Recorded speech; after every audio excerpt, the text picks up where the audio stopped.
Kape muna tayo.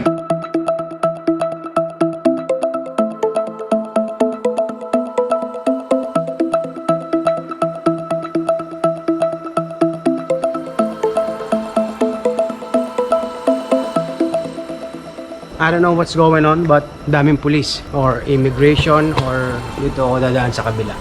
Magmamask tayo. Nakita ko sila nasa lobby.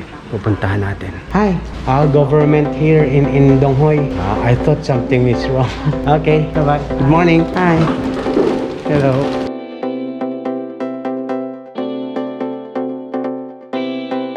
Hello.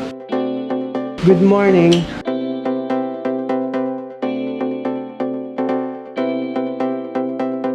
Yeah, sunrise.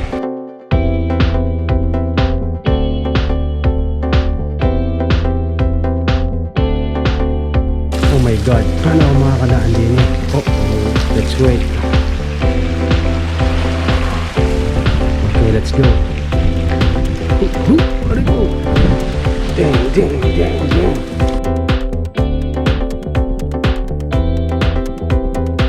Hello guys, good morning. This is my tanggalin ko na to. This is my J9. But today I'm not gonna do basketball or something like that because I'm injured. Okay, let me show you. First up, I got this knee pads or knee protector. Because one time, kaya mo na, katagalugin ko lang nga lang, walang ang hirap. Ngayon, hindi ako magbabasketball dahil ako'y injured. Papakita ko, walang Diyo. Are, mamaya, bago ko ipakita, alam nyo kung kayo magbablog or maggagawa ng video or something, maging totoo lang kayo. Yan. Ayan, kaya mo na, may natawag. Ay, nandito na ako kanina pa. Nadini ako din sa walking, naglalakad. Dini sa pathway. At ako din dumaan sa lobby, mamaya pa-explain ko sa iya. May nakita kasi ako mga immigration. Baba ka, labas ka dito sa Cuba. Kita kanina. Baba ka. Malapit na ako sa may swimming pool, naglalakad na ako. Nandito ako sa baba, sa may buhangin. Papaaraw, naglalakad lang. Baba, labas ka. Ayan, ito yung sinasabi ko. Nawala na eh. Ang hirap mag-English. Ay, dito. Ito yung sinasabi ko. Ang hirap mag-English. Walang Diyo. Kaya kailangan maging totoo lang kayo. Kaya lang naman ako nag-i-English.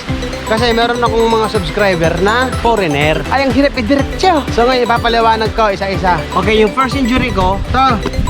Eh di ako nagbabasketball kasi. Di siyempre, nagmamagaling. Si Koya. Jordan. Crossover. Ngayon, isang pagkakataon, hindi ko alam, na out of balance baga o natapilok. Tumama yung tuhod ko sa semento. Yung, di kaya arituhod. Meron din eh. Anong tawag doon? Joints? Hindi joints, yung ganito. Yung cup. Wari ko ayun ang nadaling magaling. Eh di, siguro mahigit isang buwan din. Tapos nung gumaling ng kaunti, sige ulit sa basketball. Ay di, sumakit ulit. Ayun yung una. So bahagya ng gumaling. Ay nung isang araw, nung nag-swimming ako, sinubukan kong tanggalin. Ay kinabukasan, ay sumakit ulit. So, ang aking pag-aaralang experiment ulit, kung dahil sunod-sunod na araw ako nag-basketball or dahil tinanggal ko nung araw na yun, yung aking knee protector. Ayun yung una. Pangalawa, kita naman ninyo sa unang video at lumuwag na. Kasi ugali ko all the time yung yun ang nagpapalagotok dito, parang dito na lagotok sa ganito. Ngayon, nung paggayong ko, hindi ko na ibalik. So, ayun. Na-injury ako sa pagtulog. So ngayon, mild lang. Siguro walking lang ako. So papasyal ko na lang kayo. Okay? So yun guys, ipapasyal ko na lang kayo while lakad-lakad lang tayo. Hanggang dito lang. Siguro mga another 15 minutes daw.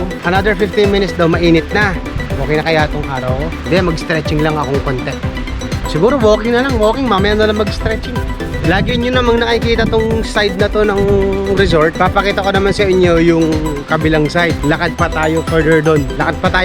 Malayo-layo ng kaunti. So ayun na, yung sabi ko sa inyo, pagka kayo igagawa ng video or vlog, maging totoo na lang kayo. Ang hirap mag-English. Walang Diyo. Nagkakautal-utal. Yun, medyo sumisintog are. Pwede naman yon.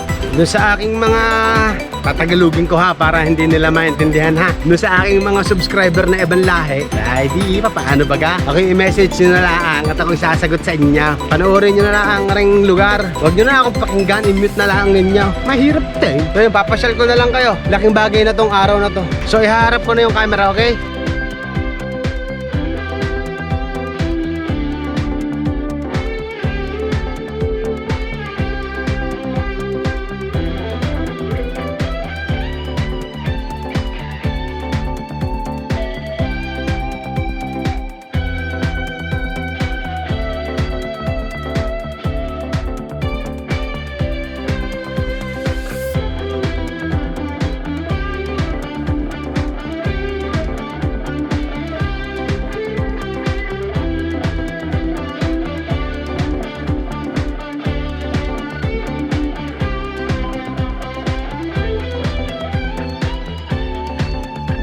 Left. Alright.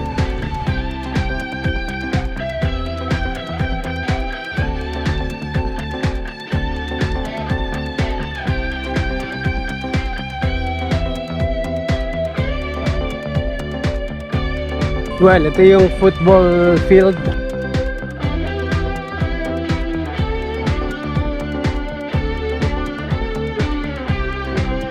Ito yung Donghoy City.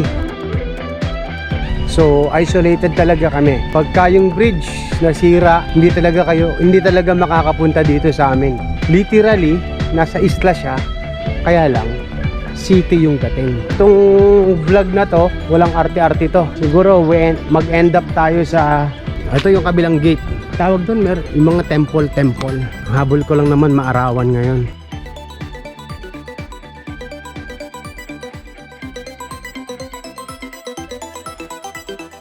Hello, meron silang gate doon. Ayun yung guard house. So wala talagang basta-basta makakapasok dito. Yung mga entrance, meron talagang gwardiya. So saan ko kayo dadalhin? So yun, nadaan na natin yung football field. So siguro pakita ko sa inyo yung tennis court at saka yung temple. Ay, temple. Oo, basta yung mga ganun. Puntahan natin for a change. Sobrang lawak nito. Hektarya to. Meron silang golf course. As you can see guys, nakakapaglakad na ako nung isang araw. Kahapon, talagang naku po, kung alam lang ninyo. Ngayon okay na siya. Okay. So meron tayong ano ngayon, parang may mga guest, ewan ko, or siguro nakaparada lang. Dito yung isang big hall, diyan kami nagpe-perform. Ito yung malaking hall nila, ballroom. Ito yung room nila na pagka pangdiinan, parang concert yung dating. So meron silang dalawang lobby. So puntahan natin, dalawang lobby entrance. Yung isa, yung normal na pinupuntahan natin. May mga nagdidilig. Ito yung isang lobby. Imagine, dalawa yung kanilang lobby. So ito yung second.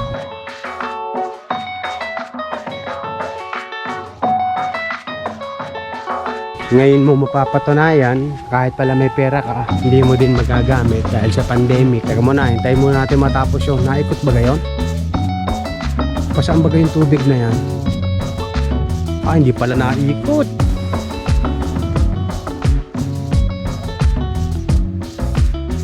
Ayun nga, sinasabi ko, ngayon mo mapapatunayan, kahit pala may pera ka. Ito, Villa 6. Siguro pare-pareho lang yan. May mga nakatira dyan. Ayun nga, tutuloy ko na nga sinasabi ko. Ngayon mo mapapatunayan na kahit pala may pira ka dahil sa pandemic, wala rin, hindi mo din magamit. Yun kung may pira ka. Ay kung wala ka naman pira, di gayon din. Hello! Good morning! So, Villa 4. Ito naman ay si Daisy. Yan, ang apelido ni Daisy ay Dalisay. Daisy Dalisay. Tapos, ayun yung isa sa favorite spot ko namin. Kubo. Guys, pasensya na kayo. Kung hindi lang humihilab ang tiyan ko, ipapasyal ko pa kayo doon. So, sige na nga. Kaunti lang. Temo na. Guys, hindi kakayanin. Masakit. Isa pang pababae. Ang dami pa na yan. Ayun. Sarap di yung Normally, pag may mga foreigners, yung gusto nila na, guys, tahimik. Oh, aray ko. Gabi, doon sila nagiinom. Meron dong sariling kitchen, sariling bar.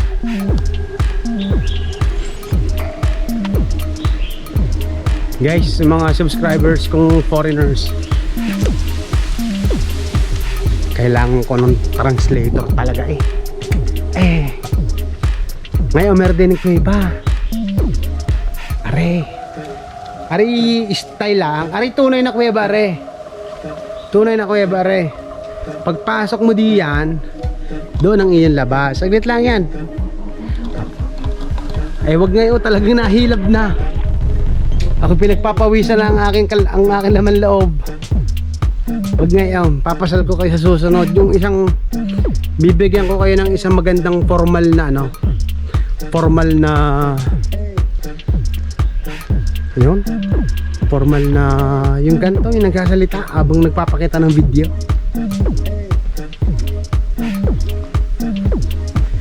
Ngayon, mamaya ipapakita ko sa inyo yung aking favorite spot na pinangalanan ko. Ang pangalan niya ay TDDD. Ngayon, kung bakit ang pangalan ng favorite spot ng favorite spot ko ay TDDD, sikretong malupet.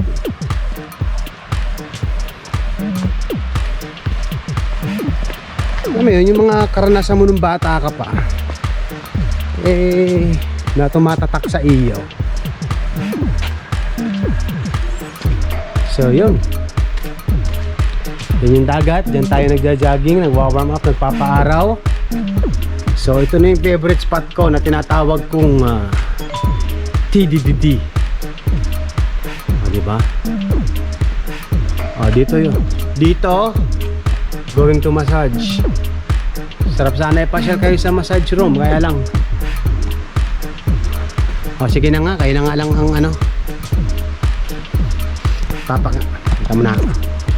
Papasok na tayo sa TDDD. Okay? Ito na. TDDD. TDDD. TDDD. Yun na yan. So dito na tayo sa, well, ayan yung gym. Kaya lang sinarado. Tingnan natin. Baka bukas. Oh my God. Paano ba yan? Pwede na ako magbuhat. Alam ko na. Mamayang hapon ako magbubuhat. Mamayang hapon at baka may magalit. Sabi hindi ko sa sinabihan. Tsaka hindi. Nahilab nga ang aking tiyan kanina pa. So yun, aakit na ako. That's for our day 9. Walking lang kasi injured nga si Kuya. Aray. Salamat sa mga viewers, subscribers, tsaka sa mga nag-share. Thank you all so much. See you sa next vlog. Pasensya na kayo, talagang nahilaw. Baka abutin kaya ako umuwi na. Okay, bye-bye.